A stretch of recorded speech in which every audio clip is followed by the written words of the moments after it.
remercie nos participants à distance. N'hésitez pas à poser vos questions. On sera ravis de les prendre dans le temps de questions-réponses de la fin.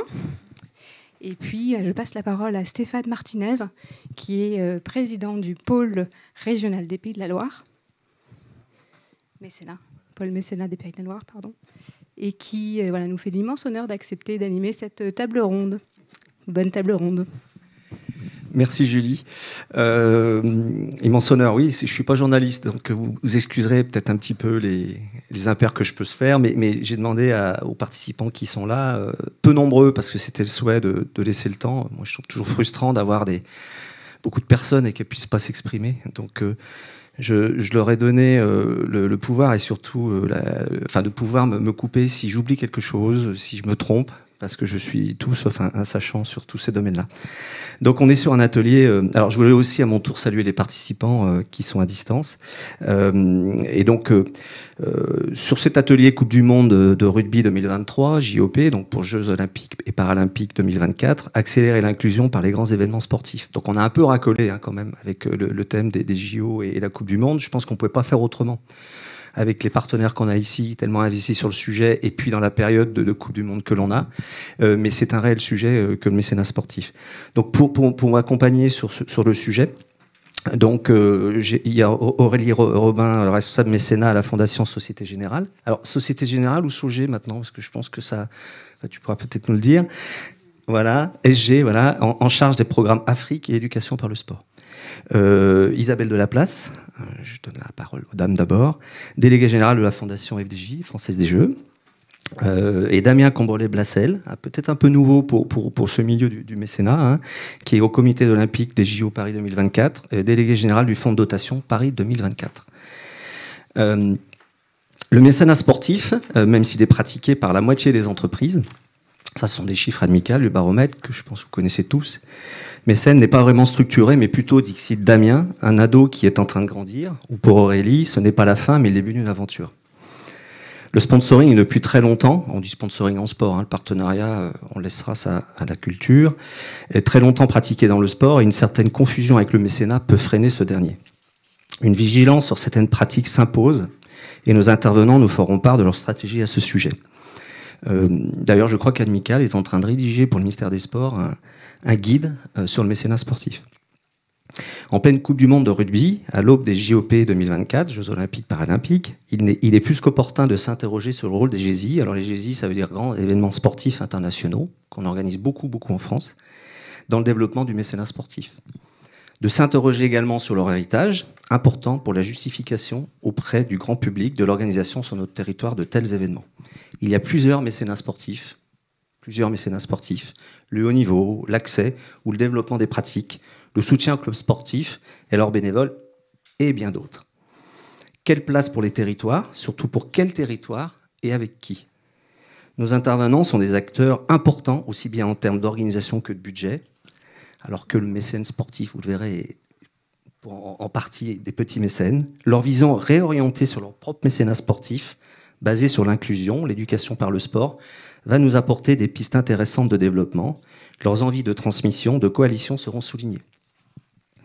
Nous devions vous proposer le témoignage d'une PME locale qui malheureusement s'est désistée. Voilà.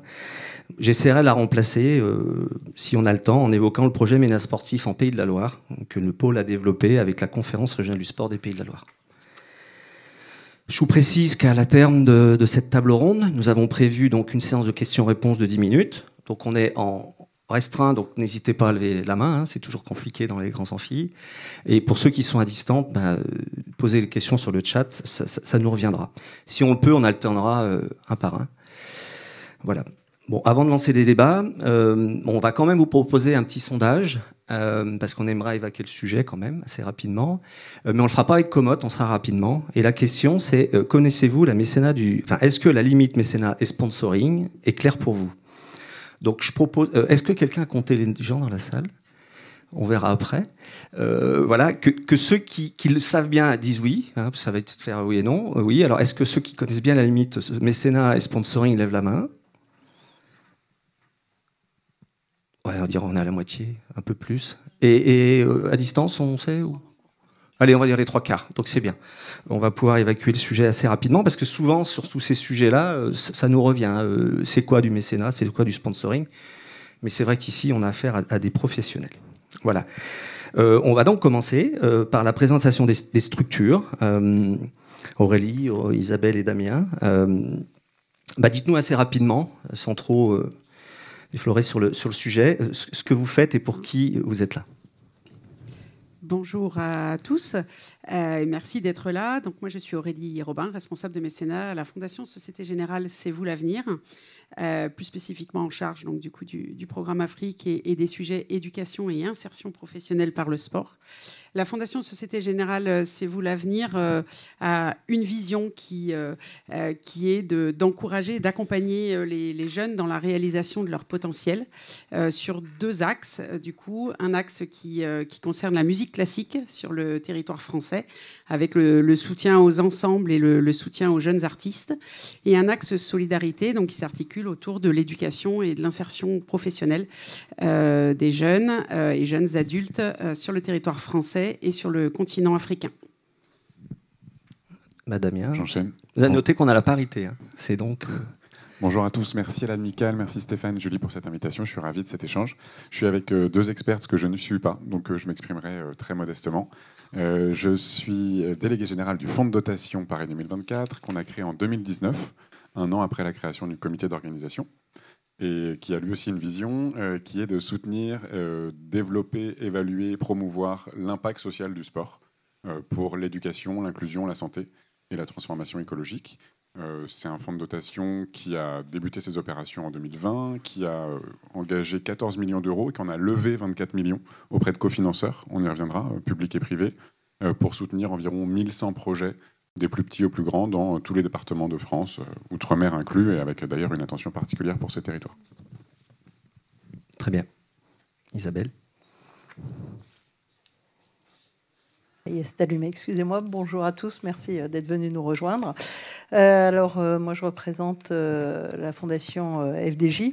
FDJ, vous le savez certainement, est née de la loterie nationale qui a été créée pour aider les gueules cassées, 15 000 soldats qui étaient rentrés de la Première Guerre mondiale avec des grosses blessures à la face ou des grands mutilés. Donc la solidarité, c'est dans notre histoire. Et en fait, FDJ a été pionnière en 93 en créant une fondation d'entreprise. Elle faisait partie des premières entreprises qui créaient une fondation dont l'objet était le sport solidaire. Pendant 25 ans, du coup, ça a été l'objet de la fondation. Nous avons agi pour le sport solidaire, sport de haut niveau, sport pour tous. Et en 2018, en fait, nous avons souhaité faire évoluer, comme tout le monde dit, il faut évoluer. Donc on a souhaité faire évoluer ça. Et aujourd'hui, la Fondation s'est donnée pour objet d'agir en faveur de l'égalité des chances. L'égalité des chances pour des publics qui en sont défavorisés, avec un regard particulier pour les personnes en situation de handicap, mais aussi pour tout public défavorisé pour des raisons économiques, sociales ou autres. Bien sûr, le sport reste quelque chose d'important, puisque le sport est un levier d'égalité des chances, parmi tant d'autres. Et puis, FDJ est un acteur du sport très, très important, un des premiers financeurs du sport en France, partenaire de Paris 2024, évidemment, mais pas que, donc on aura l'occasion d'y revenir. Merci à vous. Avant de vraiment rentrer dans les débats et le sujet, il nous paraissait important de parler de la typologie du mécène sportif, qui est très spéciale. Et bien sûr, on dispose d'un baromètre que vous devez connaître, le baromètre amical, qui a un focus sur le sport. Donc il y a 5 petites slides qui vont vous permettre en plus du mécénat sportif, on se rend compte que... alors attendez, je suis loin. Voilà, ce serait mieux comme ça. Sur 35... Sur la partie des mécènes, on se rend compte que 35% font également du mécénat sportif, du sponsoring sportif. Donc c'est pas du tout opposé, mais ça peut être très, très cloisonné quand même. Après, on en a une qui va vous présenter les chiffres et les grandes parties. Donc on peut se rendre compte que le sport, avec 46%, alors la ligne bleue, c'est le pourcentage d'entreprises qui font du mécénat sportif.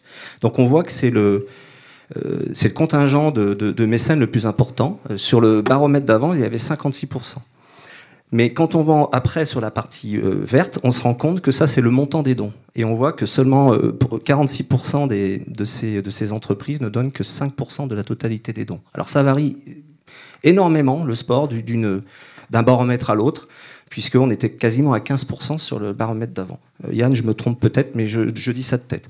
Et on voit qu'après, les autres sujets sont relativement plus équilibrés. Mais la particularité du sport, c'est qu'on a donc beaucoup de mécènes, mais pour des petits montants. Et on le verra normalement encore un peu plus sur celle qui suit. Voilà. On se rend compte à droite que dans le sport, 54% des entreprises qui font du mécénat sont des PME, donc plus nombreuses que ces 46%, 29% des ETI et 20% des grandes entreprises. Et que 20% des entreprises mécènes du sport sont en Île-de-France, contre 59% en province. Donc on pourrait dire que, enfin c'est comme ça, non ? Les entreprises qui font du sport sont essentiellement en province. Et ça, c'est le montant. Chose importante qu'il faut retenir, c'est que la somme médiane donnée par les entreprises du sport, par ces 46%, alors on ne parle pas de moyenne, mais de somme médiane, c'est-à-dire que vous avez la moitié des entreprises qui font du mécénat sportif qui donnent moins de 2 500 €. Je crois qu'en comparaison, la culture doit être à 8 000. Donc c'est important, je pense, d'avoir ce type de... Pardon ? Simplement, en fait, vous êtes reculé sous l'enceinte, c'est ça qui fait les petits... Ah, bon, désolé. Voilà. Et je crois qu'on doit avoir une dernière slide, me semble-t-il. Voilà. Et là, ce sont les thèmes qui feront la transition pour ce qu'on voit tout à l'heure. On se rend compte que 80% des dons vont aux associations sportives locales. 21% à des sportifs particuliers, donc ça nécessite aussi une explication, parce que normalement un particulier ne reçoit pas de mécénat. 8% vont donc sur des fonds de dotation spécialisés, et 7% à des fédérations en direct. Voilà. Et après, vous voyez un peu, c'est écrit petit, mais sur les sujets, qu'est-ce qui motive un mécène et sur quoi il veut aller ? Alors il y avait deux réponses possibles. En premier, c'est la promotion du sport comme vecteur de lien social, favoriser le vivre ensemble. Pour 45%, c'est en légère baisse, mais ça reste important. À égalité, la promotion du sport comme vecteur d'insertion socio-professionnelle pour les jeunes et ou les personnes en situation d'exclusion sociale. On a après la lutte contre la sédentarité, plus 24%. Donc on peut imaginer que la crise sanitaire et les difficultés que nos jeunes ont à sortir de leur chambre et de leurs écrans y est pour beaucoup. Et puis après, on est sur le développement de la pratique sportive, donc quelque chose et territorial, quelque chose d'un peu plus logique. Et puis après, accessibilité à la pratique dans les zones rurales et compagnie. Voilà. Donc ça, c'est important de savoir, à mon avis, c'est ce que nous avons fait sur la conférence régionale des Pays de la Loire, qui sont des structures maintenant qui gèrent un peu le sport dans nos régions, pour définir un projet sportif de territoire. Il est intéressant, je pense, de savoir à qui on s'adresse. Je pense que c'était la dernière slide. Voilà. Donc nos intervenants sont beaux, sont pas dans l'ordre, mais ils sont là. Donc, je ne sais pas si ça vous a aidé déjà de savoir ça, mais moi, pour faire valider à des gens qui ne connaissaient pas du tout le mécénat sportif, ces chiffres m'ont beaucoup aidé. Alors, allez sur le baromètre amical, il y a beaucoup plus de slides sur le sujet. Bon, on va commencer. Damien, lorsqu'on a préparé tous les quatre cette présentation, vous nous avez parlé d'une classification sport plus sport. Alors, pour certains, on l'a découvert, hein, Isabelle et moi, je pense. Donc, pouvez nous expliquer cette classification ? Oui, merci. D'abord, elle n'est pas de moi. Première chose. Deuxièmement, j'en ai entendu parler avec Aurélie dans des travaux intéressants de la Fondation de France, qui font partie d'ailleurs du bouillonnement en cours sur ce sujet, dont on peut se réjouir. Et la source est inconnue, puisque c'est des travaux européens que je ne sais pas vous citer. Donc, je vous prie de m'en excuser. Je le dis une dernière fois, après j'arrête. Je suis ravi d'être avec Isabelle et Aurélie, parce qu'avec Isabelle, en général, quand on échange, on est d'accord. Ça fait plaisir. Et avec Aurélie, quand on échange, on n'est pas d'accord. Et ça fait plaisir aussi. C'est pour ça que je suis l'arbitre. Ça témoigne de l'ado qu'on évoquait. Je ne vais pas vous filer la métaphore de l'ado pendant tout notre échange, qui est en pleine croissance et qui se cherche, mais ça témoigne de la diversité de regards sur ce sujet qui est vraiment en construction. Donc je tente de vous rapporter cette typologie qui n'est pas du tout la mienne, mais qui a un intérêt, qui est d'essayer de ranger un peu les différentes façons de percevoir l'objet sportif. Petite question avant pour savoir à quel point je vais me faire allumer. Est-ce qu'il y a des gens du mouvement sportif, des fédés, des crosses parmi nous? Ils osent pas le dire. Bon, c'est pas grave, je me lance. Le sport, d'abord, tout court, c'est la vision du sport comme une finalité. C'est-à-dire que le développement de la pratique, le développement d'une fédération, par exemple, le fait d'avoir plus de licences d'une année sur l'autre, hein, pour une fédé, est une fin en soi. On considère que offrir l'accès à une pratique en club, c'est bénéfique, c'est porteur de vertu. D'autres ne seront pas d'accord et considéreront que le sport n'a de vertu que dans certaines conditions.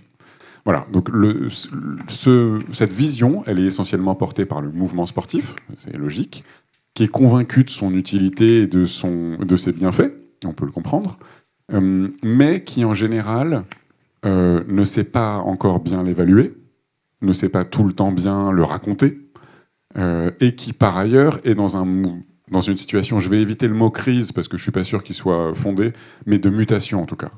Le mouvement, enfin, on n'a plus envie des mêmes pratiques, on n'a plus envie forcément de la compète du dimanche et d'emmener nos enfants à la compète du dimanche. On a envie de pratiquer de façon plus libre, pas forcément compétitive. Les subventions de l'État sont en baisse et représentent aujourd'hui une part très faible en fait du financement de ce mouvement. Les financements des collectivités, c'est plus de 10 milliards d'euros, donc c'est les collectivités qui font vivre celui dont je vous parle là, sont elles aussi sous tension, parce que les finances des collectivités sont sous tension. Il y a un modèle commercial qui se développe. Il y a des fédés, je sais pas, l'athlé, le hand, qui font des offres commerciales de sport santé, de sport en entreprise. Il y a un mouvement associatif qui reste avec du bénévolat qui est en perdition lui aussi. Et puis, il y a la question du mécénat, qui arrive dans le champ, mais qui reste un peu un ovni pour ces fédés. Alors, certaines sont un peu en avance sur d'autres. Certaines ont créé des fondations, abritées ou pas, près de la Fondation du sport français ou ailleurs. Certaines ont créé des fonds de dotation. Bref, il y a un mouvement. Deuxième catégorie, le sport plus, c'est le sport comme un outil de captation. On va utiliser le sport pour aller chercher des publics qui ont décroché socialement, scolairement, et on va les amener vers un dispositif d'aide à l'insertion sociale, à l'insertion professionnelle.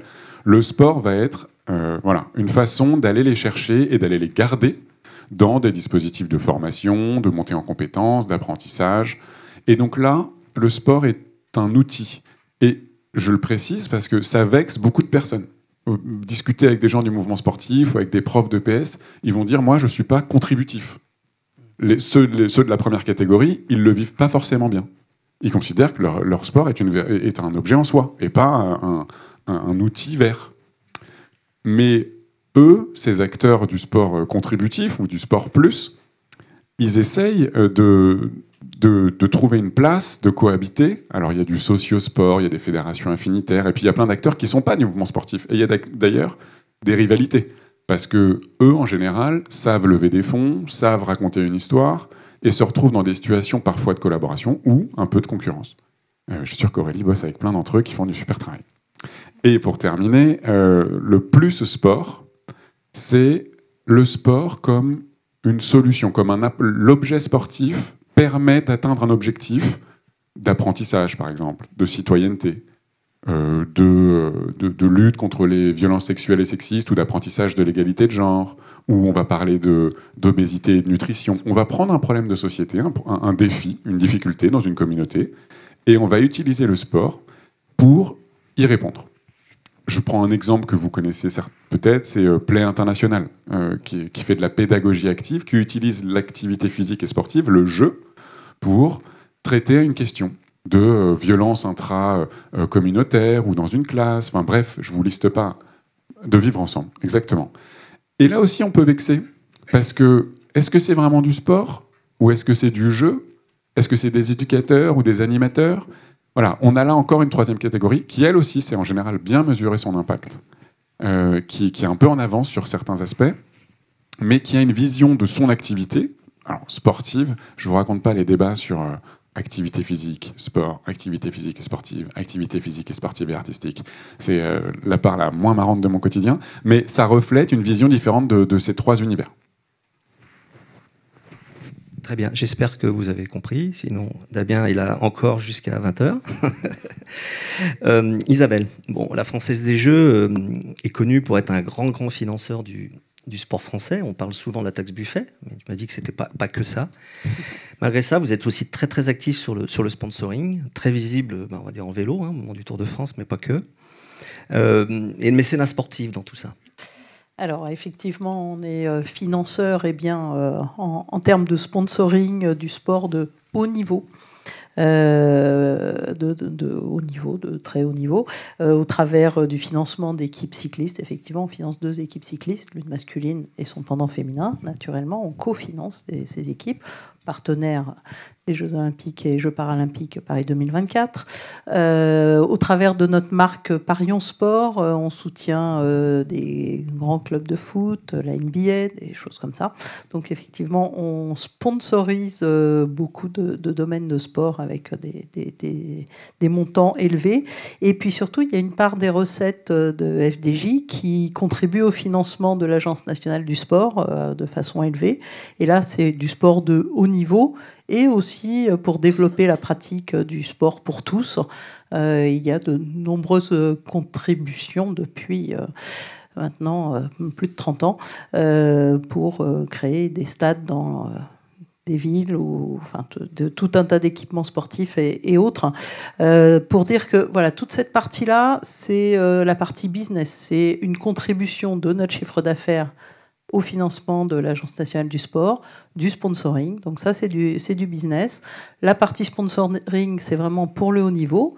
Mais le mécénat sportif reste quand même un sujet pour nous. Alors, il est vrai que nous avons financé pendant 25 ans du mécénat sportif au travers. On avait un dispositif qui s'appelait le Challenge, qui était le financement d'athlètes, d'athlètes prometteurs dans le haut niveau.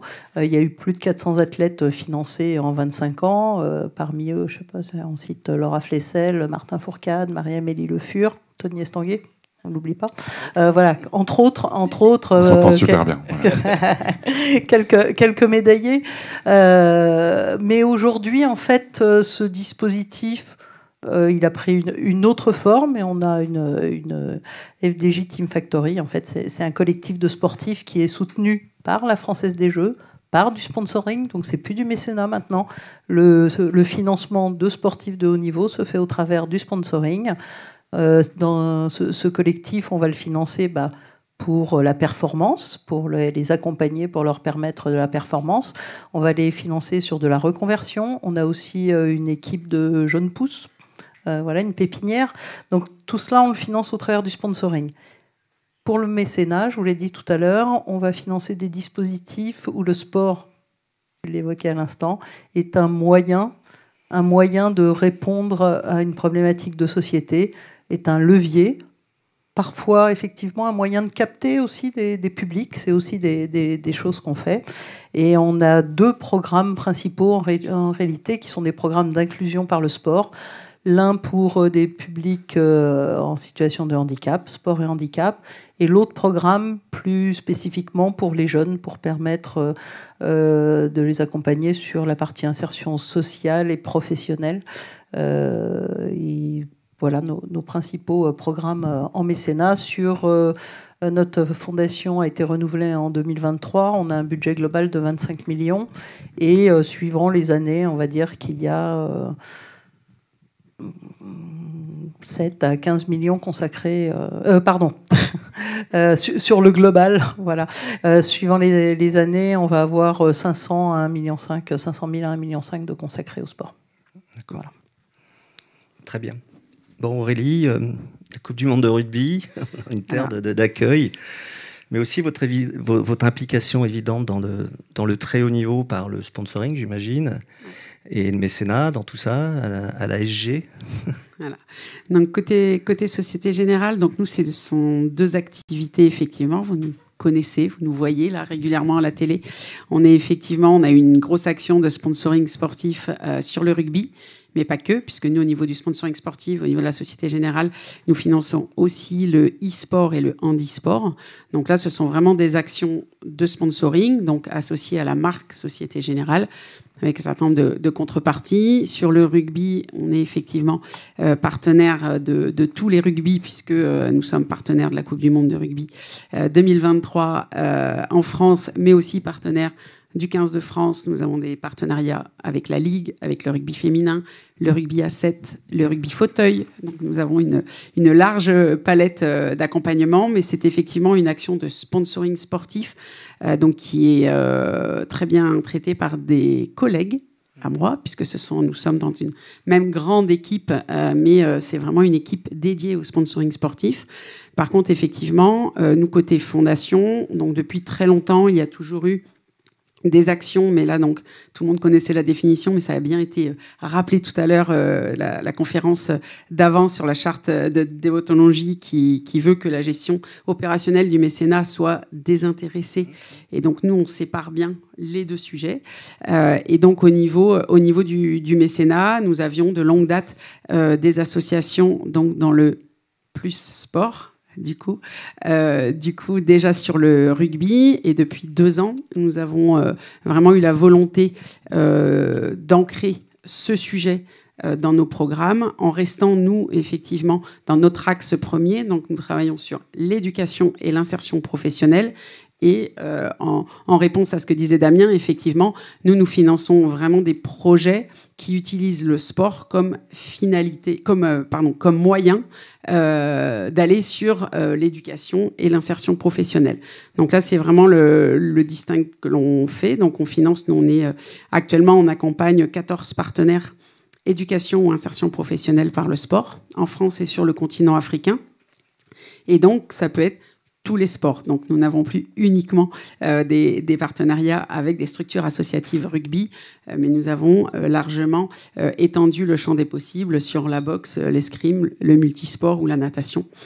Et donc, ce sont deux actions bien séparées, mais effectivement, nous, le point d'entrée et nos appels à projets sont vraiment éducation et insertion professionnelle. Donc, on va aller chercher des structures associatives qui ont comme cœur d'action le sport, non pas tant pour attirer les publics, ça peut être un premier point, mais ce n'est pas le seul, et continue la pratique sportive pour répondre aux besoins de lutte contre le décrochage, de remobilisation, de travail sur des soft skills, sur la confiance en soi et autres. On y reviendra. Mais c'est vrai que c'est 2 choses différentes. Et nous, pour donner quelques chiffres que je n'avais pas donnés tout à l'heure, nous, la Fondation Société Générale, à date, c'est 7 millions d'euros de budget annuel, avec un peu plus de 4 millions d'euros sur le volet solidarité. Donc, pour le volet sport, actuellement, nous sommes autour de 900 000 euros par an. Très bien. Donc, on peut dire que vous aviez peut-être avant une action mécénat sportif, mais les problèmes de déontologie, de séparation, mécénat sponsoring, vous avez quelque part fait interroger sur vos projets et vraiment de séparer le sponsoring. Non. Est-ce que votre grande. Enfin, ma question est plutôt est-ce que cette forte implication, c'est aussi pour la FDJ, dans le sponsoring, fait que le mécénat sportif, vous l'avez attaqué sur un autre. Par justement l'inclusion et le... Nous, ça a toujours été 2 choses très séparées. Oui, il y a toujours eu, nous, le sponsoring et le rugby en tant que tel et d'autres sports par le passé, mais il y a toujours eu ça. Et nous, la fondation date de 2006, était historiquement basée sur l'insertion professionnelle des publics vulnérables. Puis on a intégré un champ de l'éducation, toujours puisque le positionnement du groupe Société Générale sur la musique notamment et le sport... étaient des axes forts de notre mobilisation. Donc, on a toujours associé à nos démarches du coup de sponsoring une démarche côté fondation sur des budgets mécénat dédiés, le financement de structures associatives utilisant le sport. Mais ça a toujours été complètement séparé. Par contre, juste pour clore, effectivement, nous créons des ponts aussi. Bien évidemment, puisque là, dans le cadre d'une Coupe du Monde de rugby, et donc mes collègues en parleront sur les JO, mais effectivement, un certain nombre de jeunes bénéficiaires de nos associations partenaires vont pouvoir assister à des matchs, puisqu'on a effectivement ces 2 actions, mais ce sont vraiment 2 actions séparées. Et donc, nous avons, nous, le travail à partir du moment où l'équipe sponsoring décide d'allouer un certain nombre de places, la charge à nous d'identifier les publics bénéficiaires. Isabelle, un complément, non? Un complément, en fait, pour nous, la même chose. En réalité, le sponsoring existait déjà avant même la création de la fondation, et la fondation était le volet sociétal, en fait, de cet engagement de l'entreprise pour le sport. Et on était plutôt sur des sujets à l'époque, la lutte contre la dope, par exemple, gagner du terrain, c'était au pied des tours, mener des actions. Donc, voilà, ça a toujours été très distinct, un volet plus social. Et aujourd'hui, Le sponsoring, c'est très clair, c'est pas pour des prévenants. On a choisi toute la partie haut niveau, que ce soit le sponsoring, beaucoup de sports collectifs, mais l'objectif, là, c'est de la visibilité, c'est de la communication. C'est pas le même objectif. L'autre, c'est d'avoir un impact sur la société, et c'est un autre objectif. Et l'argent n'est pas du même canal, ne sert pas à la même chose, et c'est très très clair. Mais vient des paris. Damien. Alors, la particularité de Damien, c'est qu'en parlant, ce qui est surprenant, c'est le comité d'organisation des Jeux Olympiques a un fonds de dotation, mais finalement, c'est pas du mécénat. Oui, effectivement. Vous nous expliquez un petit peu, et puis tout ce qui est peut-être la relation que vous pouvez avoir justement sur vos projets. Je pense qu'on a un modèle qui est un peu particulier, qui correspond à ce qu'on est à la base. Le comité d'organisation des Jeux Olympiques et Paralympiques, c'est une association, loi 1901, avec un gros budget à 96% privé. Et je ne vais pas vous faire la genèse de la candidature de Paris 2024, etc. Mais en fait, pour être clair, notre fonds de dotation, il vise avant tout à dépenser de l'argent, pas à enlever. C'est ça la réalité. C'est que le comité d'organisation Paris 2024, au moment de la candidature, au moment où on a dit on veut les Jeux en France, dans notre pays, pourquoi est-ce qu'on les veut et comment est-ce qu'on les veut, on a pris cet engagement qu'une part de notre budget privé, qui vient de nos entreprises partenaires, serait consacrée à des actions d'intérêt général qui développent la place du sport et l'impact social du sport. Et on a choisi la structure fonds de dotation. Honnêtement, on aurait pu faire d'autres choix, hein, mais on a créé une personne morale à travers ce fonds de dotation qui est le bras financier qui est là pour structurer la façon de distribuer en fait ces dépenses, de les affecter intelligemment. On s'est appliqué toutes les règles du mécénat. On a nos signes, un mur de Chine, une muraille de Chine avec nos comptes, d'autres comptes bancaires, d'autres commissaires aux comptes. On applique toutes les exigences du mécénat. Toutes les structures qu'on soutient, à tous les bouts de la chaîne, sont éligibles au mécénat. On serait en capacité d'émettre des reçus fiscaux, sauf qu'on n'est pas soumis à l'impôt sur les sociétés. Donc pour nous, ça ne présente aucun intérêt fiscal. Et on a recherché des cofinancements pour diverses raisons, non pas qui rentreraient dans nos caisses, entre guillemets, mais qui plutôt iraient vers les autres. Pour une raison simple, c'est qu'on ne sait pas ce que deviendra le fonds de dotation demain, on en reparlera peut-être plus tard. En revanche, on sait que les acteurs avec lesquels on bosse, eux, ils seront encore là. Je prends un exemple, on bosse avec la FDJ assez étroitement pour financer. On a créé un appel à projet qui s'appelle Impact 2024, dont l'ADN est de faire bosser les gens ensemble, les cofinanceurs ensemble. Hier, il y avait le comité olympique français qui avait son appel à projet, Sport Club, machin. Le comité paralympique qui avait son petit appel à projet. L'Agence nationale du sport est arrivée, elle a été créée, elle s'est dit tiens, je vais faire un appel à projet. Et on a réussi, on n'en tire pas de fierté, mais c'est parce qu'on est un projet fédérateur qui arrive à mettre les gens autour d'une table. Et on a mis ces acteurs autour d'une table, et autour d'eux, on a réussi à aller voir le lendemain la ville de Paris en leur disant vous savez quoi, nous on fait Impact 2024, mais si vous voulez, dans les QPV parisiens, on peut en faire encore plus. En Seine-Saint-Denis, idem. À Marseille, idem. Et compte tenu des engagements de la FDJ, on a dialogué et la FDJ nous a dit nous, la place des femmes dans le sport et l'émancipation des femmes par le sport, c'est un engagement sur lequel on veut bien venir avec vous. Et donc la FDJ est un cofinanceur d'Impact 2024. Mais nous, on préfère en fait, je ne vais pas rentrer dans les détails, mais le soutien de la FDJ, en fait, il est à Impact 2024, mais en vérité, si on soulève le capot, il est à l'ANS. Parce que ce lien-là, il est pérenne, on l'espère. En tout cas, il a des chances de l'être. Et c'est ça qu'on construit. On parlera d'héritage un peu plus tard. Nous, en fait, on a le sentiment que, en créant cette dynamique collective de cofinancement, où c'est l'Agence nationale du sport qu'on met devant les collectivités, les entreprises partenaires, on crée les conditions d'un héritage pérenne. Et donc, on fait du mécénat sans en faire, quoi. Voilà. Très bien. ANS, c'est Agence nationale du sport. C'est une structure, c'est un... Non, mais pour des gens qui ne sont pas sportifs, c'est un groupement d'intérêt public qui a été créé il y a 4 ans, à côté un peu du ministère. C'est une nouvelle gouvernance du sport qui remplace un peu le CNDS avant, qui donnait des subventions, hein, et qui a une particularité d'être 4 parties présentes, l'État à 30%, le monde des collectivités à 30%, 30% pour le monde sportif et 10% pour le monde économique. On a mis le monde économique dedans, voilà, et donc c'est représenté au national. Et cette agence nationale du sport est une déclinaison régionale avec des conférences régionales du sport. Qui sont sur les territoires là pour appliquer, voilà. Et donc de temps en temps on a les projets Impact 2020. Je dis on parce que je suis vice-président de celle des Pays de la Loire et donc voilà, on a de temps en temps on nous demande notre avis et ça c'est intéressant sur cet argent qui qui vient. Un autre exemple rapide pour bien expliquer le sens de ce qu'on fait, après j'arrête. On a un appel à projet qui s'appelle 1, 2, 3 nager, qui vise à apprendre à nager aux enfants dans des territoires carencés, où il n'y a pas de piscine, ou pas de bassin naturel, etc. On a discuté, EDF est très engagé sur cette question, on a discuté avec eux, avec leur fondation, on a envisagé un soutien financier au fonds de dotation Paris 2024, c'était possible, et en fait on est convenu ensemble de se dire, mais en fait ce financement, il a plus de chances de prospérer et de se pérenniser s'il va à la Fondation française de natation. Et c'est ça qu'on fait. Donc ça vous explique un peu ce modèle économique un peu bizarre où en fait on s'organise pour que l'argent ne rentre pas dans nos caisses. C'est un modèle un peu particulier. Très bien, sur ce premier thème. Après, on va traiter sur 2 sujets, justement. On va rentrer plus en détail sur la partie Société Générale et Française des Jeux, sur leur façon de traiter justement le sport comme moyen d'inclusion et d'éducation. Il y a eu un débat l'autre jour que j'ai bien aimé, donc on va parler assez librement là-dessus et on conclura sur l'héritage. Quid de cet héritage dont tout le monde parle, pour justement... et qu'est-ce qui peut en sortir, notamment du fonds de dotation des Jeux, parce que bon, les Jeux s'arrêteront dans un an.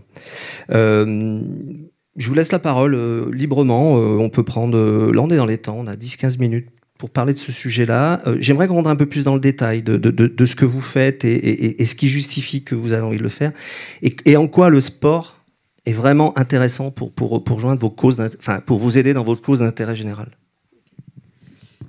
Ça y est, on va enfin être pas d'accord. Sinon, c'est trop ronron. Non, donc effectivement, moi je reprends le point, mais effectivement, Société Générale, donc on a un axe d'intervention, parmi d'autres, mais qui est l'éducation et l'insertion professionnelle des publics vulnérables. Et donc dans ce cadre-là, nous fonctionnons comme beaucoup de fondations par appel à projet. Et donc le point d'entrée va toujours être l'éducation. Donc une association qui va venir nous voir va proposer un projet éducatif qui va, à un moment donné, utiliser le sport comme un moyen d'atteindre les objectifs qu'ils se sont fixés. Donc à travers ça, il y a eu des éléments de données déjà, mais par exemple, c'est travailler sur une remobilisation à travers, par exemple, une association, alors en plus je les cite parce qu'ils sont là, Bel Endroit pour une rencontre, qui est une association qui propose à des jeunes NEETs, donc qui sont ni en emploi, ni en formation, de se remobiliser pendant un parcours de 3 mois autour du sport, mais non pas là la pratique sportive, mais autour du commentaire de matchs sportifs. Alors bien évidemment, là, typiquement, on va aller chercher derrière cette action qui touche au sport, mais qui est finalement une remobilisation sur la prise de confiance en soi, l'expression orale, savoir demain pouvoir transposer ces compétences acquises dans le cadre d'une pratique du commentaire sportif et du match sportif, comment je m'en sers pour être en capacité de me présenter face à un employeur, de présenter mon projet, de marcher, de reprendre confiance, d'avoir peut-être travaillé sur un vocabulaire, des synonymes, enrichir mon expression orale qui va demain me permettre de me présenter à un entretien d'embauche avec une confiance en moi plus grande. Donc ça, c'est typiquement, donc c'est du sport, oui, c'est border, parce qu'on n'est même pas dans la pratique sportive, mais c'est c'est un moyen du sport. Donc voilà, c'est un exemple parmi d'autres, mais c'est vraiment le volet, nous, de dire, c'est peut-être des gens, au bout d'un moment, qui sont sortis du système scolaire parce que ça leur convenait pas, la formation professionnelle, c'est compliqué, et en fait, ça va être un moyen de les intéresser sur un sujet qu'ils maîtrisent, qui les intéresse, qu'ils ont envie de creuser. Et donc, à travers ça, on va aller, pareil que d'autres projets financés, mais parce que ils vont venir assister aux séances. Et puis, on va travailler sur la rigueur, qu'il faut arriver à l'heure et qu'ils font partie d'un collectif, parce que quand ils vont faire des interviews de journalistes ou de s'entraîner, il faut être à l'heure. Donc, c'est passer plein de petits messages sur des soft skills qu'ils vont acquérir à travers un projet qui a comme cœur d'action le sport, mais sur vraiment l'acquisition de compétences qui sont périphériques et qui ne pourraient pas acquérir ailleurs. Et un autre exemple, parce que bien évidemment, il y en a plein, et pour ceux qui me connaissent savent que je suis assez passionnée par les différents projets que je peux accompagner, mais on a parlé de public vulnérable, et effectivement, on a beaucoup parlé de la France, mais pas que. Nous, on a aussi un axe, du coup, qui est sur le continent africain, et je pense qu'il y a pas mal d'autres bailleurs aujourd'hui qui financent aussi des projets là-dessus. Un projet qui est une pépite, qui travaille sur l'escrime au Sénégal, donc à Thiès, qui est au nord de Dakar, et qui va permettre la réinsertion de jeunes en situation de conflit avec la loi à travers la pratique de l'escrime. Alors, je ne vais pas le développer là, si certains veulent en savoir plus, je viendrai, mais le choix du sport est intéressant, c'est-à-dire que là, c'est une association qui agissait déjà en prison et qui se rend compte à un moment donné qu'ils ont atteint certaines limites pour toucher certains publics, pour les maintenir dans une certaine rigueur et pour leur permettre de construire un projet à la sortie. Et donc, il y a eu toute une réflexion sur le choix du sport. Pourquoi l'escrime, un sport de combat sans contact, l'idée du masque et autres. Et donc, ils ont été vraiment chercher une activité sportive qui répondait à un besoin spécifique pour adresser une problématique d'un public en difficulté. Et donc, nous, c'est spécifiquement ces genres de projets qu'on va aller chercher. C'est-à-dire que le sport est au cœur de la pratique. Les éducateurs sont aussi là, présents, sont formés, par contre, et donc sans déboucher sur le reste, mais il y a une question aussi de formation, puisqu'effectivement, on va être sur des éducateurs sportifs, mais pas juste des entraîneurs sportifs, des personnes qui vont être formées à des méthodologies, donc qui vont être formées à ce qu'on peut appeler, il y a plusieurs notions qui circulent, mais le socio-sport, c'est-à-dire qu'ils vont être en capacité d'accompagner ces publics sur au-delà de la simple pratique sportive. Donc ça, c'est 2 exemples parmi tant d'autres, mais qui montrent qu'effectivement, ces 2 associations vont rentrer chez nous sur le volet de l'éducation ou de l'insertion professionnelle, avec en cœur de projet une activité sportive sur laquelle ils basent leur approche et la consolidation de parcours de publics en situation vulnérable. Très bien. Damien, quoi, on peut ne pas être d'accord avec ça? On parle d'escrime, typiquement français, les commandes sont en français. Je vais essayer de m'appliquer pour être pas d'accord, mais je suis pas sûr d'y On arriver. nous a dit qu'on pouvait être polémique. Bon, pour le moment, on est très... Non, on l'est pas trop. Hein. Je sais même plus quelle est la question, mais c'est pas grave, j'ai plein de réponses. T'en fais pas. Je pense que ça questionne, la place du mécénat par rapport au service public. On est là pour faire de l'intérêt général, mais dans un paysage où il y a d'autres acteurs qui font de l'intérêt général. Et donc il y a une notion de valeur ajoutée, si vous me permettez l'expression, de complémentarité qui est importante. Nous, la raison pour laquelle on est allé vers le champ de l'impact social du sport, c'est cette recherche d'abord d'intérêt général pour... On est le plus grand événement sportif au monde pour promouvoir la place du sport dans notre pays. Ça s'est un peu imposé comme une évidence. J'en profite pour faire une petite sortie de route tout à fait volontaire. Vous avez été assis toute la journée, j'imagine. Au-delà de 2 heures par jour, on se met en danger. On passe à côté d'un problème dans notre pays majeur. La chaise tue plus que le tabac, je vais me lever. Il faut se lever 30 minutes. Il faut se lever 5, merci. Non, mais allez-y. Et on fait des pompes. Ouais, non, mais je vais pas vous faire le sketch de vous faire des jumping jacks. Mais vraiment, toutes les 30 minutes, pensez-y, levez-vous, quoi. On se fait du mal. Et on est là d'abord pour passer ce message. Non, tous les 30 minutes, Thierry, t'as mal au genou. En réunion... En meeting, on s'en fout, levez-vous et partagez ce message. On surestime complètement le niveau d'activité physique de nos enfants. On entend des cours d'école, on s'égaye et tout, c'est pas vrai. C'est les garçons qui aiment le foot qui occupent 80% de l'espace. Tous ceux qui n'aiment pas le foot, et les filles, et pas mal d'autres, il y a des filles qui aiment le foot bien sûr, mais je veux dire, occupent les espaces périphériques et morcelés et sont sédentaires. Oui, ça tue plus que le tabac. Et c'est un truc dont on parle pas.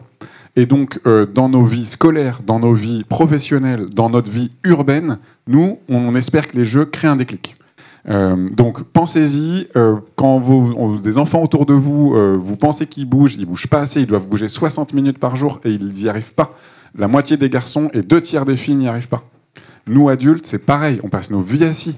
Et c'est une cata, au-delà de 2 heures par jour. Donc voilà, merci pour cette petite sortie de route. Voilà. Donc déjà, cet intérêt général... On n'est pas à la messe, vous savez. De se dire, on va passer ce message. C'est la seule fois. Hein. Et franchement, si vous repartez avec ce message, moi je serais content d'être venu à Lyon, rien que pour ça. Parce qu'il y a vraiment un enjeu majeur. Il y en a qui sont restés assis quand même. Mais bon, ils s'étaient levés avant. C'était sur leur téléphone. Le deuxième intérêt, il est un peu plus particulier. La raison pour laquelle on est allé vers l'impact social du sport, et honnêtement, on a eu des débats, pour ne pas dire des engueulades assez nourries, c'est un enjeu d'avenir pour le mouvement sportif. Je l'évoquais au début de notre échange, on a la conviction que, je le dirais moins violemment si des acteurs du mouvement sportif s'étaient manifestés, mais que le modèle d'hier doit évoluer. Que la licence avec la compète du dimanche, elle est formidable à plein d'égards. Mais si elle se challenge pas un peu, si elle se questionne pas un peu, si elle s'enrichit pas un peu d'une autre offre sportive qui correspond aussi aux attentes d'aujourd'hui, elle va se mettre en grave difficulté. Donc nous, encore une fois, c'est ce qu'on fait. On fait des compétitions sportives. Hein. Loin de moi l'idée de les dénigrer. Je veux dire, on fait on est le temple des compétitions sportives. Mais le mouvement sportif doit évoluer pour répondre aux attentes. Et ce qu'on défend par l'impact social du sport, c'est aussi ça. C'est aussi dire aux fédés, vous savez quoi ?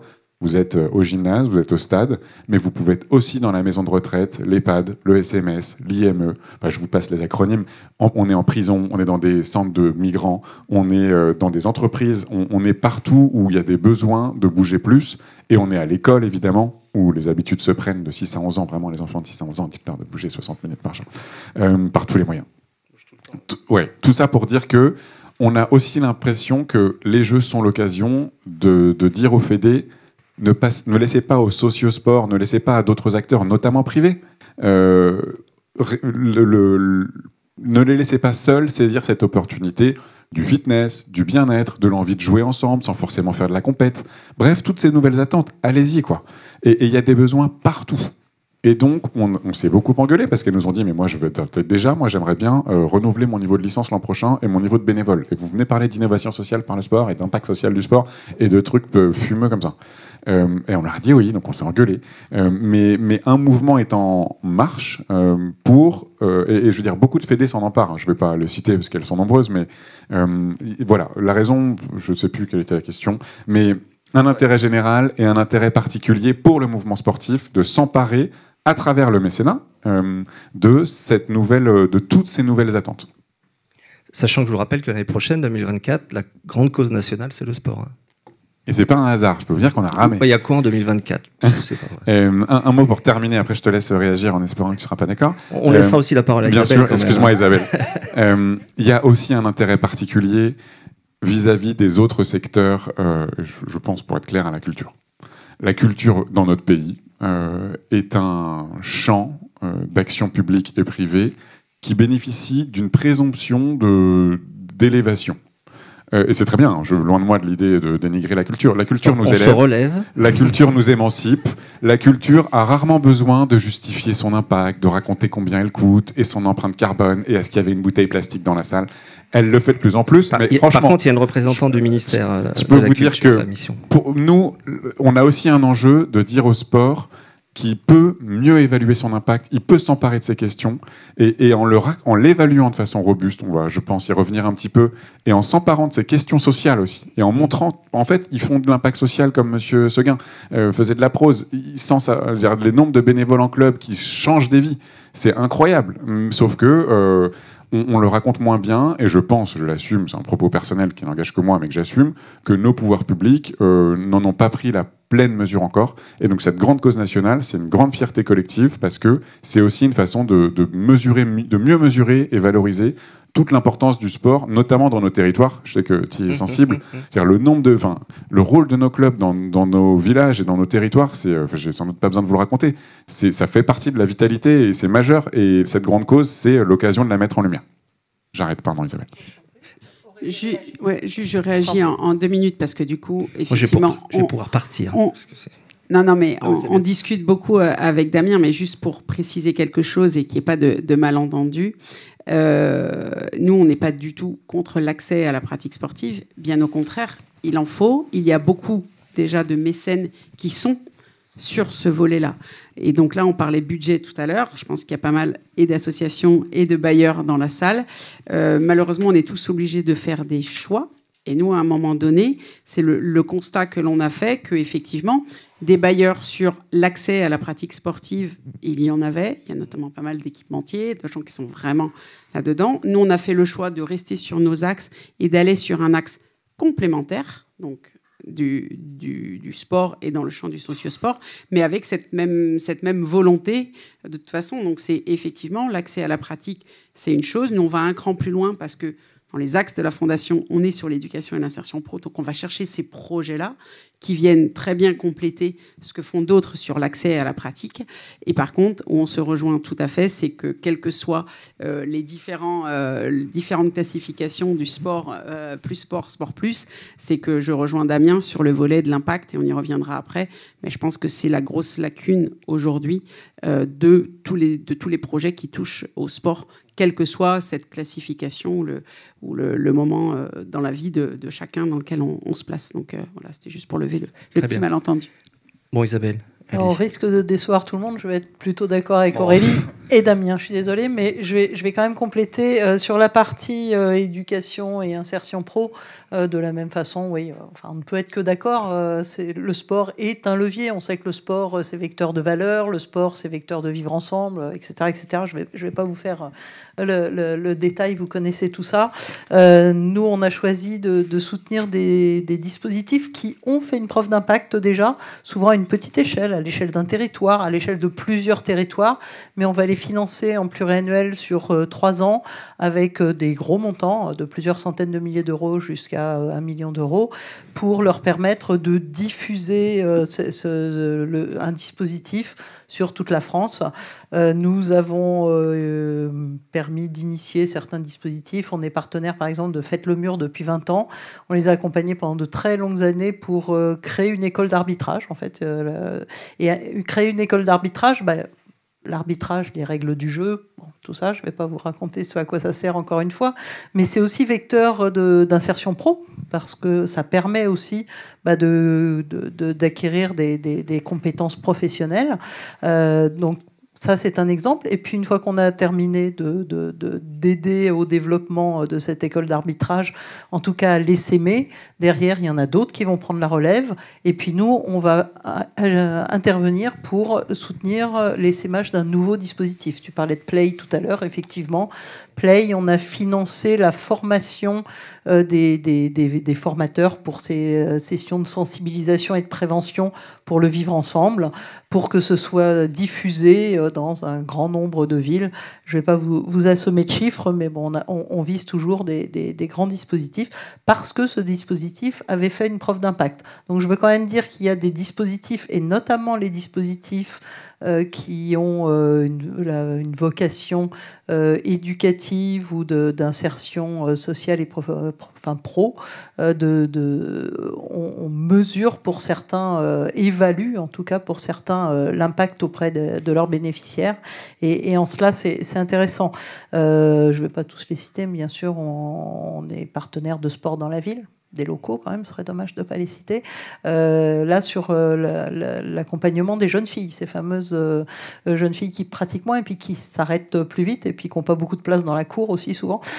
Donc voilà, et là encore une fois, c'est la pratique du sport qui va aussi donner confiance en soi, qui va conforter l'image de soi, et c'est complété par des dispositifs aussi d'acquisition de compétences professionnelles. Tu l'évoquais tout à l'heure, de la prise de parole en public.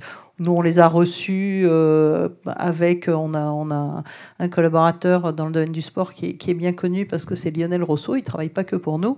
Et en l'occurrence, Lionel Rousseau est présentateur sportif. Quand il fait une session dans les studios de la Française des Jeux pour leur montrer comment on fait une prise de parole en public, c'est quelque chose qui fonctionne bien auprès de ces jeunes gens et qui a un impact, mais sur le très long terme pour leur vie de toujours. Je vais aussi compléter sur un autre. Je parlais tout à l'heure d'un programme sport et santé. Et là, en fait, l'accès à la pratique sportive va rejoindre le fait que c'est un levier pour autre chose. Parce qu'en fait, on va faciliter l'accès à la pratique sportive pour ces publics. Théoriquement, c'est un principe de la Convention internationale pour les droits des personnes handicapées d'avoir accès au sport. Malheureusement, c'est encore du domaine du domaine du rêve, ça s'améliore. Néanmoins, ça reste difficile pour ceux soit qui sont très éloignés, soit ceux qu'on tient très éloignés. Je pense à des publics polyhandicapés, des publics atteints de troubles psychiques. Et là, on aime bien aller, nous, toujours vers le dur. C'est plus facile pour nous. Je vous ai rappelé tout à l'heure notre héritage, donc le handicap, ça ne nous fait pas peur. Et on va soutenir des dispositifs qui vont permettre à ces personnes d'accéder au sport, mais le sport va leur permettre autre chose. Je prends un exemple, nous accompagnons les fédérations françaises de sport adapté, par exemple, dans un dispositif où ils se sont rendus compte, en fait, via une étude d'impact, c'est pour ça que je souhaitais l'évoquer, que les personnes qui pratiquent le sport adapté acquièrent des compétences qui vont leur servir au niveau professionnel. Et ça, ils ont pu le constater d'un point de vue... ils ont pu en mesurer l'impact.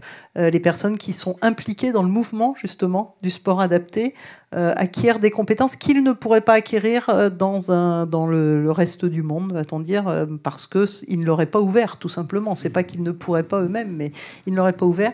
Et aujourd'hui, ce dispositif permet de faciliter leur accès à l'emploi. C'est un dispositif qu'on a choisi de soutenir là aussi pendant 3 ans. On le finance à hauteur de 600 000 euros. Le nombre de bénéficiaires, je ne peux pas vous le donner encore parce qu'on ne donne pas d'objectif de ce point de vue, mais ça devrait atteindre un grand nombre de personnes. On parlait de ce qui se passe au niveau local aussi. Nous sommes partenaires de FFH. Alors FFH, ça faisait depuis de très longues années, on aide un dispositif pour des déficients visuels pour leur permettre d'accéder à un sport qui soit adapté à leur handicap. Mais en complément, cette année, justement, parce que l'élan Paris 2024 permet ça, on a choisi de leur ouvrir, de financer un appel à projet de FFH qui va permettre à toutes les structures agréées FFH sur le territoire français de pouvoir prétendre au financement de petits projets. C'est dans le cadre d'un truc qu'on appelle le tremplin détaillant solidaire, puisqu'il faut être parrainé par un commerçant partenaire de la Française des Jeux. Et dans ce cadre-là, on finance un petit projet à hauteur de 3 000 euros. C'est tout petit, mais ça ne veut pas dire que ce n'est pas un projet utile, c'est un projet qui a énormément d'impact. Et dans le domaine du handicap, souvent, il manque du matériel. Enfin, il manque toujours quelque chose de toute façon, puisque... Donc, des financements peuvent être complémentaires sur différents sujets. Et dans ce domaine, notamment du handicap, j'insiste beaucoup là-dessus, mais il y a vraiment beaucoup à faire. Il reste encore beaucoup à faire. Très bien. Pour conclure avec nos 3 intervenants, on va parler d'héritage, puisqu'on en parle tout le temps. Et puis, c'est un peu le thème quand même on va pas aller en 2043, où il y aura peut-être plus de mécénat, mais... pour ceux qui ont suivi, mais je pense que, voilà, héritage, quand on a parlé, chose importante, qu'est-ce qui va advenir de ce fonds de dotation, puisque les Jeux seront terminés. Et puis, vous avez beaucoup parlé de coalition, tous les deux, tous les 3. Moi, je parle plus d'alliance, coalition, voilà. Accompagnant les petites structures et de ce territoire, justement, parce que, vous êtes des très grosses structures, on peut se sentir éloigné du territoire. Voilà, si en 10 minutes, on pouvait... Qui commence Damien Feu Damien. Merci, c'est gentil. Ouais, l'héritage, ça me surexcite. Moi, on a une direction qui s'appelle Impact et Héritage. Vous allez me retrouver. Mais on n'a pas 2 jours. On n'a pas 2 jours. Avec un faux micro comme ça, dans 1h30. Quid après 2024. Le fonds de dotation, je sais pas. Ça dépend de plein de choses, notamment de la perspective de Jeux d'hiver, qui pourrait changer la donne. On va peut-être accueillir les Jeux d'hiver de 2030 et ça va peser beaucoup dans le paysage. Donc, on y travaille. Ce qui compte avant tout, c'est l'héritage des projets et des gens. Les gens cofinanceurs. On a, je vous l'ai dit, ANS, CNO, enfin comité olympique, comité paralympique, collectivités, entreprises qui bossent ensemble. Ça va rester. On a les instructeurs, on a des projets partout en France, on a des comités régionaux olympiques et des directions régionales, des DRAGES, qui bossent ensemble. Et ils nous le disent, c'est pas moi qui l'invente, ils nous disent, on n'avait jamais bossé ensemble et c'est utile. Et puis les porteurs de projets, on a cité Sport dans la ville, c'est un exemple parmi d'autres dont on est fiers, franchement. Nous aussi, on soutient Sport dans la ville. Et on leur a demandé de bosser avec les fédés. Honnêtement, on peut se le dire, je ne sais pas s'ils sont là et je les salue amicalement, il y avait une rivalité entre Sport dans la ville et le mouvement sportif. Et c'est le moins qu'on puisse dire. Parce que Sport dans la ville, ils sont très bons, notamment pour déposer un dossier et savoir évaluer leur impact, etc. Et il y a des fédés qui passaient à côté. On les a fait bosser ensemble. Je peux vous assurer qu'ils sont tous ravis. Et ces liens, ils vont rester. Ils bossent avec 5 fédés aujourd'hui, ça n'existait pas il y a quelques années. Donc ça, c'est le premier héritage. Le deuxième, il est institutionnel et politique. C'est la grande cause. C'est le fait de parler plus de sport, d'emmener le sport en dehors de la direction des sports. Direction des affaires culturelles, des affaires scolaires, des affaires sociales. Et le troisième héritage, pour moi, il est technique. C'est, l'évaluation de l'impact. Là, c'est pas l'adolescence, c'est la petite enfance, c'est la puériculture. Entre ceux qui soutiennent un athlète, ceux qui soutiennent un club local, ceux qui soutiennent un projet à impact, ceux qui ont une méthode d'impact qu'ils ont fait eux-mêmes, Cali, Canti, il y en a qui font appel à des prestataires privés, tu leur demandes le prestataire, c'est quoi ta méthode? Ah bah non, c'est mon secret industriel. Honnêtement, c'est pas l'âge de pierre, mais c'est le tout début, quoi. Voilà, c'est le balbutiement. Petit signe au pouvoir public, l'évaluation des politiques publiques a aussi un petit peu de chemin devant elle. J'évite cette sortie de route. Ouais. Un mot pour terminer. C'est aussi un enjeu technique entre nous, je pense, moi, surtout entre vous, parce que moi je ne sais pas où je serai, mais on en parlait récemment, et c'est vraiment, il se passe un truc formidable, je crois. Isabelle parlait de changement d'échelle, de passage à l'échelle, des gros soutiens. Mais avant ça, ils ont fait leur preuve d'impact, peut-être grâce à un soutien de la Fondation Société Générale. Il y a des complémentarités, de la coordination. On en parlait récemment avec la Fondation de France sur le vivier d'appel à projets. Je suis sûr qu'on en soutient des dizaines, peut-être des centaines ensemble. On ne le sait pas encore. Ce vivier de projets qu'on soutient et qui l'a évolué, qui l'a soutenu. Toi, tu l'as soutenu au tout début. Moi, j'ai soutenu son évaluation. Toi, ton passage à l'échelle, etc. Nous, on le sait un peu parce qu'on se parle un peu. Nous, tous on les se parle jours. un peu, c'est ça. Et nous aussi, même si on n'est pas entreprise partenaire, etc. Mais il y a un énorme chemin devant nous qui s'ouvre, qui est hyper intéressant, collaboratif, entre acteurs du mécénat. Et je pense que c'est un des héritages, c'est indirect, hein. Le lien avec l'événement sportif, il est lointain, mais n'empêche, c'est en train de se passer, et franchement, c'est formidable. Merci. Moi, je vais peut-être poursuivre parce qu'en fait, c'est la suite. En fait, nous avons lancé sous l'impulsion de notre partenariat Paris 2024, puisqu'on essaie d'être complémentaire effectivement aussi avec ce que fait FDJ dans le domaine du sport, mais je ne vous en parle pas aujourd'hui, mais on parle de culture, dans le domaine du patrimoine, on le fait aussi. Dans d'autres domaines, on le fait bien entendu. On essaie d'être logique, ne serait-ce que vis-à-vis de nos collaborateurs, vis-à-vis de nos partenaires commerciaux. Le sport, c'est un sujet qui dynamise tout le territoire et qui dynamise forcément toutes nos parties prenantes. Donc on a lancé en juillet dernier un appel à projet qu'on a appelé un appel à grands projets, puisque notre spécificité c'est de proposer des appels à grands projets. On en a aussi des petits, mais là c'est l'appel à grands projets qu'on a tout simplement appelé Héritage 2024. Vous nous y avez autorisé, merci. Et en fait cet appel à grands projets, il va venir prolonger des soutiens et un certain nombre de projets aujourd'hui que vous avez financés via le fonds de dotation postulent à cet appel à grands projets, mais on a une exigence mais que vous avez aussi posée qui est de déposer des projets en alliance, coalition, le terme importe peu, en collectif avec un gros porteur, parce que nous on a besoin d'avoir un gros porteur face à nous avec lequel on peut interagir, parce qu'on a beau être une dite grosse fondation, on reste quand même en termes de bras et de cerveau toujours limités. Donc on a besoin d'avoir en face de nous un gros porteur. C'est celui aussi avec lequel on va gérer la traçabilité. Ils sont capables de faire ces choses-là, ils sont structurés. On parlait à l'instant de sport dans la ville, mais il y en a plein d'autres.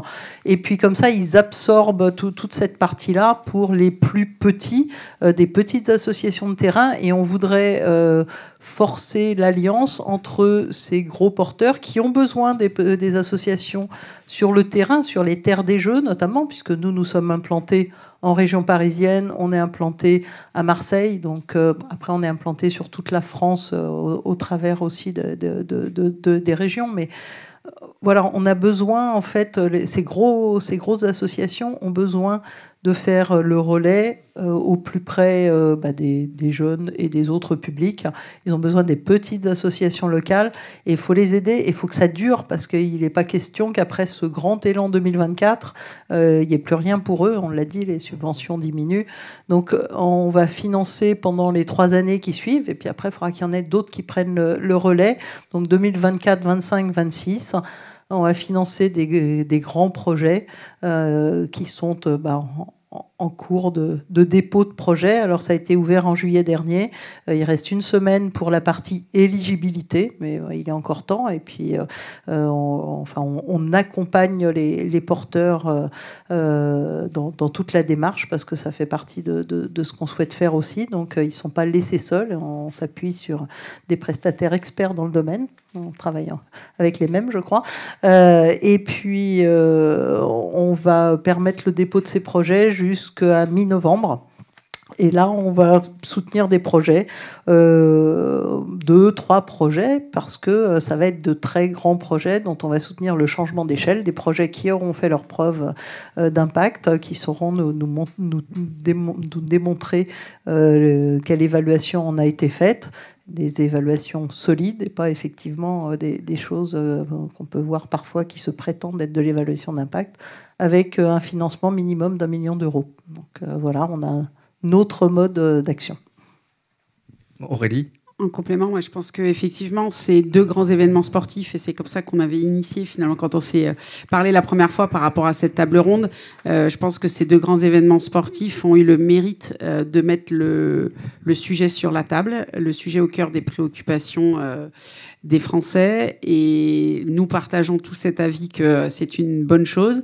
Il y a effectivement des fonds qui ont été alloués, notamment pour les JO, et quelle suite on verra, mais l'idée, c'était, moi je crois beaucoup effectivement au faire ensemble. Alors au faire ensemble entre associations, parce qu'effectivement il y a des coalitions possibles, et il y a surtout de l'échange de bonnes pratiques, parce que sur ces thématiques-là, et on l'a mentionné, il y a des très grosses structures qui sont déjà matures sur un certain nombre de sujets, qui avancent sur des analyses d'impact, sur des mesures d'impact, sur des indicateurs qui ont été identifiés, et l'idée c'est de les faire aussi partager aux autres. Donc nous, là, prochainement, le 20 octobre, je vais réunir nos 15 partenaires éducation par le sport, justement pour que tous puissent se parler, puisque l'intérêt, c'est que maintenant qu'on a dit que le sport en tant que tel n'était pas la finalité, donc quel que soit le sport utilisé, les méthodologies peuvent se partager, les méthodes, les modalités d'action, les formations d'éducateurs, les modalités d'insertion professionnelle. Donc l'idée, c'est de les faire se rencontrer aussi, parce qu'on sait qu'il y a aussi, alors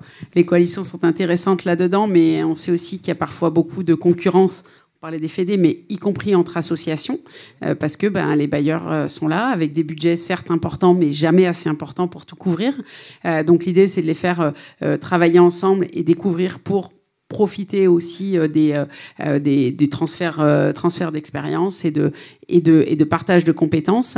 Et de l'autre côté, effectivement, c'est le mouvement qui est en train d'être initié, de travailler. Donc certains travaillent déjà ensemble, mais on voit bien que dans ce champ-là, on est souvent les mêmes bailleurs sur les mêmes partenaires, et de voir comment on peut nous aussi, pas toujours, et c'est un des points qu'on avait avec Damien notamment, mais pas toujours porter la coalition sur les demandeurs, parce que c'est bien de leur dire de travailler ensemble, mais je pense que c'est bien qu'on puisse nous aussi à un moment donné s'interroger et les accompagner et se mettre nous aussi ensemble pour pas arriver à chaque fois avec nos demandes spécifiques. Donc c'est vraiment le faire ensemble d'un côté et de l'autre sur du partage de bonnes pratiques, d'expériences, de définir des nouveaux objectifs, autant côté association qui peuvent être complémentaires que côté bailleurs, pouvons espérer avoir un impact plus grand en faisant ensemble. J'en profite pour faire un petit appel à candidature ou à intérêt. Nous travaillons, on lance un travail avec la Fondation Malakoff Humanis pour justement faire un référentiel commun, et on commence à travailler à 2, mais on voudrait faire venir d'autres personnes sur sport et handicap. Donc on travaille sur un référentiel d'évaluation commun, puisqu'on a identifié les uns et les autres des facteurs d'évaluation, mais si certains ici sont intéressés, vous êtes les bienvenus. Très bien. Je voulais vous dire, la présentation que je vous ai faite tout à l'heure des mécènes et de ces grosses structures-là, qu'on est complètement décalées avec ce qui peut être le besoin du territoire. Et quand on parle de territoire, de collectif, je pense que je vais vous faire part très rapidement de ce que nous on a décidé de faire au niveau de notre conférence régionale du sport et aidé par le pôle mécénat des Pays de la Loire. Je suis dans les deux, donc c'est plus facile. Et là, il n'y a pas de conflit d'intérêt. C'est de se dire qu'on a des petits mécènes et on a des besoins importants sur le territoire qui ne vont pas forcément être touché par ces grands montants. Quand j'entends 1 million d'euros pour des structures, je dis waouh, super. Mais la moitié des mécènes sportifs donnent moins de 2500 euros.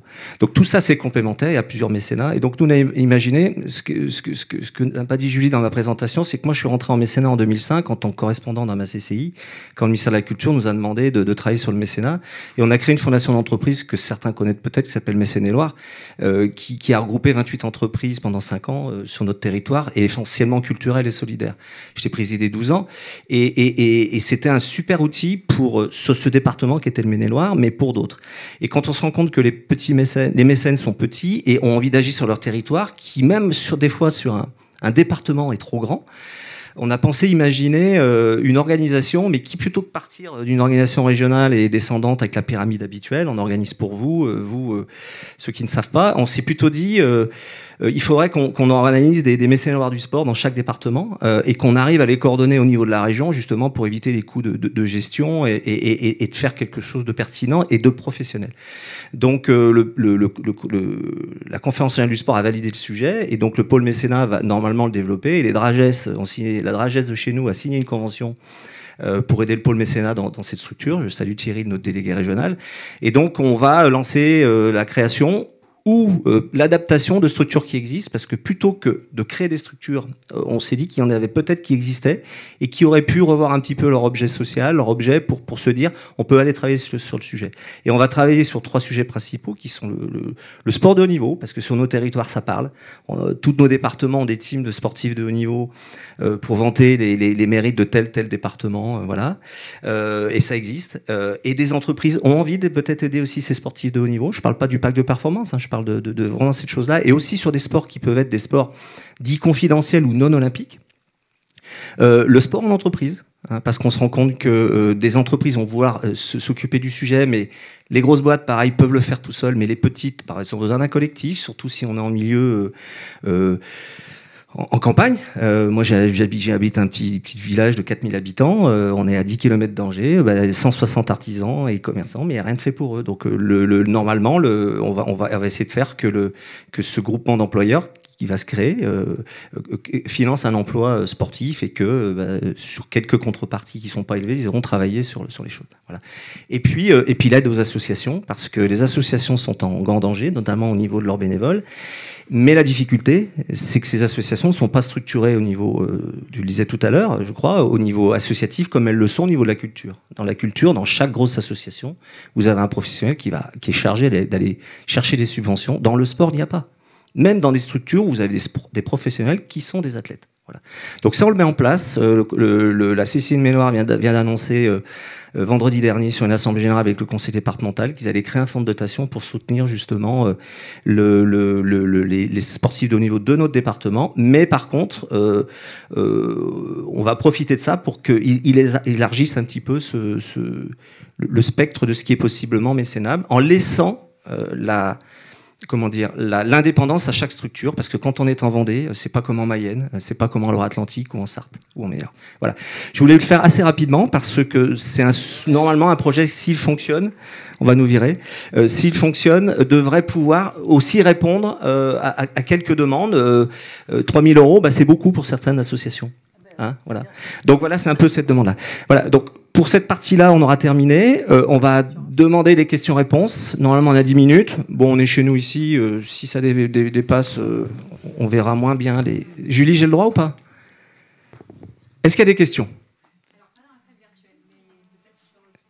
Elle est trop virtuelle, la salle. Il n'y a personne, peut-être. Est-ce qu'il y a des questions? Alors, n'hésitez pas, il n'y a pas de questions bêtes. Bon. Mademoiselle, madame. Sur la culture. Pardon, j'ai parlé de culture, mais pas vraiment. Je voulais juste préciser, Monia Tricky, je travaille pour beaucoup d'établissements culturels. Et là, j'accompagne la Biennale de Lyon. Et en fait, je voudrais dire qu'il y a une nouvelle discipline aux Jeux Olympiques. C'est le breakdance. Et qui est de la danse, mais qui est aussi, ils font des figures incroyables. Moi, je travaille aussi pour une association qui s'appelle Artistes sans frontières et qui est basée au Maghreb, à Tunis. Et je trouve que, évidemment, quand on ne peut pas faire du sport, on ne peut pas aller sur des terrains de foot, etc., il y a une chose qu'on fait tous, enfin, les jeunes gens qui sont éloignés, on va dire, plutôt que défavorisés, eh ben, ils dansent. Et aujourd'hui, que le breakdance, enfin, moi je vois parce qu'il va y avoir beaucoup de pays du Maghreb qui vont venir voilà, concourir. Et donc quand je suis venue à Lyon pour accompagner le nouveau directeur qui s'appelle Thiago Guedes, il a ouvert les usines Fagor. Alors moi je ne suis pas du tout de Lyon, donc je découvre tout. Et pour la Biennale, il a fait venir tous les jeunes gens, en fait, qui, au départ, ce que j'ai appris, avaient une place près de l'Opéra de Lyon pour danser leur danse, le breakdance. Et là, ils n'ont plus aucun lieu, donc ils vont dans ces usines Fagor pour faire ce breakdance. Et je pensais qu'au fond, vous qui êtes financeur, on parle d'éducation, d'inclusion, etc., etc. Et je le vois aussi au théâtre. J'accompagne des théâtres plutôt d'écriture contemporaine dramatique, etc. Et on nous dit à chaque fois, oui, il faut que les jeunes viennent, il faut qu'ils voient l'éducation, l'inclusion, le vivre ensemble, le faire ensemble, enfin tout ça. Et puis il y a une chose, moi, dont je me suis rendu compte, et ça fait 20 ans que je travaille dans la culture, c'est que on regarde jamais aussi par le prisme du goût et du désir de ces jeunes, en fait. Et je trouverais que ce serait intéressant de nous poser la question de ces bénéficiaires, comme tu l'as dit, Marie-Stéphane. Et là, quand j'ai vu ces jeunes gens dans ces usines et qui parlaient des JOP et qui disaient, OK, voilà, on a besoin de lieux pour s'entraîner, etc., etc. Alors, ils ne sont pas organisés, ils n'étudient pas l'impact, etc., etc. Mais je crois que leur désir, c'est de faire de la compétition et d'y aller. Et du coup, je pense qu'il faut aussi s'interroger sur par quel prisme, en fait, on accompagne ces jeunes. Voilà, merci. C'était pas vraiment une question, mais bon. Non, mais très bien, très bien, très bien. Est-ce qu'il y a une question Oui. Bonjour, vous m'entendez? Très bien. Je pense que j'aurais pu faire sans micro, mais c'est pas grave. Bonjour, enchantée, Pauline Paganon de la Fondation du Sport Français. Ma question était, on parle d'héritage, on parle... Là, vous nous avez partagé vos expériences, merci beaucoup en tout cas, de mécènes engagés, vous êtes convaincus, et c'est super, mais quid des nouveaux mécènes qui vont être engagés là, qui vont prendre part à l'aventure, et en préparant Paris, mais quid de l'après en fait? Qui veut répondre? Sachant que les nouveaux mécènes, l'objectif c'est, comme toujours, proposer des projets où ils vont s'inscrire dans la durée. Donc je pense que là, on est plus sur des mécènes qui vont arriver après. Enfin, c'est une large question. Merci pour la question. J'en parlais avec la secrétaire générale de la Fondation du Sport Français vendredi. Je pense qu'on a un objet qu'on a créé pour faire ensemble, qui s'appelle l'Agence nationale du sport. Qu'on décline au niveau des territoires à travers les conférences régionales, les CRDS et les conférences régionales des financeurs du sport. Et donc je pense qu'aux différents échelons qu'on a évoqués, des plus gros appels à projets tels que ceux que portent Isabelle et la Fondation FDJ, jusqu'aux 3 000 €, voire moins, 500 € parfois, pour des clubs, il y a une nouvelle gouvernance du sport, comme on dit. Et personnellement, alors je sais pas, je suis peut-être un peu trop légitimiste, mais j'ai envie de faire... Enfin, je pense que collectivement, il faut faire le pari de cette nouvelle gouvernance. On va pas inventer de nouveaux machins. On a là quelque chose qui est tout jeune, qui est un ado lui aussi, à peine, mais à qui il faut donner sa chance. Les CRDS créent des fonds de dotation rattachés à chaque région, la Fondation du Sport, sous l'égide de la Fondation du Sport Français. On a là un modèle alors, qui est devant nous. Hein. Donc en fait, je vous renvoie la question, quoi. En complément, moi je pense par rapport à l'héritage, c'est des questions qu'on a beaucoup. Je pense qu'il y a il y a deux aspects, c'est-à-dire qu'effectivement, il y a des petites structures qui ont besoin de petits montants de financement et autres, et ça ne changera pas. Je pense qu'on a bien vu sur les slides qu'il y a énormément d'entreprises mécènes qui financent le sport sur des petits montants. On est un certain nombre, mais pas si nombreux que ça, dans les fondations des grandes entreprises, à financer l'accès à la pratique sportive ou, comme nous, l'éducation par le sport ou l'insertion professionnelle par le sport. Et moi, je crois beaucoup aussi à cette mesure d'impact pour convaincre ceux qui ne le seraient pas encore de venir sur ces sujets-là. Et je pense que la période qui s'annonce, qui a permis de susciter des appels à projets, alors de conforter certains qui étaient déjà depuis longtemps sur les territoires, de mettre en place des coalitions et autres, mais c'est pour ça que cette importance de l'évaluation et de la mesure d'impact, on n'est pas bon en France là-dessus, les anglo-saxons l'ont fait bien avant nous, et je pense qu'il y a une réticence aussi de bailleurs potentiels à financer, alors pour le coup là, le mécénat vraiment sportif, je ne parle pas de potentiellement des athlètes de haut niveau et autres, c'est un autre sujet, mais sur ces accès de quid de la pratique du sport, le sport santé, le sport éducation, le sport égalité des genres et autres. Et là, je pense que plus on va être en capacité, nous, de démontrer par la preuve, en fait, les impacts des projets que nous finançons déjà, que ça ne fera que soit venir, soit rester, soit, j'espère, faire grandir des budgets de petits camarades qui vont se dire, tiens, mais finalement, il y a un vrai sujet à ce niveau-là, on y va. Complètement d'accord. Ouais, et on a, oui, pour compléter, 100% d'accord aussi, et pour compléter, on a un rôle à financer ces évaluations d'impact, à financer la professionnalisation des structures. C'est notre rôle aussi quand on dit financer un projet. Si on n'impose pas, on n'impose jamais rien. C'est vraiment on laisse d'ailleurs, on fait pas d'ingérence même sur le choix avec qui travailler, mais on accompagne tous nos partenaires dans ces évaluations d'impact pour qu'ils se professionnalisent, pour qu'ils progressent, puisque nous, vous l'avez compris, on finance sur 3 ans. Il faut que derrière, ça puisse être poursuivi. Donc, on met en relation aussi, puisqu'entre fondations, on se parle beaucoup aussi. Donc, on se transmet les projets qui ont fait leurs preuves ou les pépites qui n'ont pas encore fait leurs preuves. Et pour rassurer mademoiselle, quand on apporte 3 000 €, on ne demande rien au niveau de l'impact. Quand on équipe un club d'équipement pour la pratique sport handicap, l'impact, il est là. Hein. Il n'y a pas besoin de mesurer, d'évaluer quoi que ce soit. Enfin, il y a un moment, il faut juste être réaliste aussi et pragmatique. Voilà. Et pour finir, n'oublions pas que si on parle de 9% dans entreprises mécènes en France, c'est 9%, y compris celles qui ne déclarent pas, parce qu'en Pays de la Loire, on est la première région en nombre de mécènes, un petit peu moins de 9%, qui déclarent à Bercy. Et donc ça veut dire que si il y a 91%, il y a 9%, et 90% d'entreprises à chercher, c'est avant tout des TPE-PME maintenant. Et quels projets on leur propose?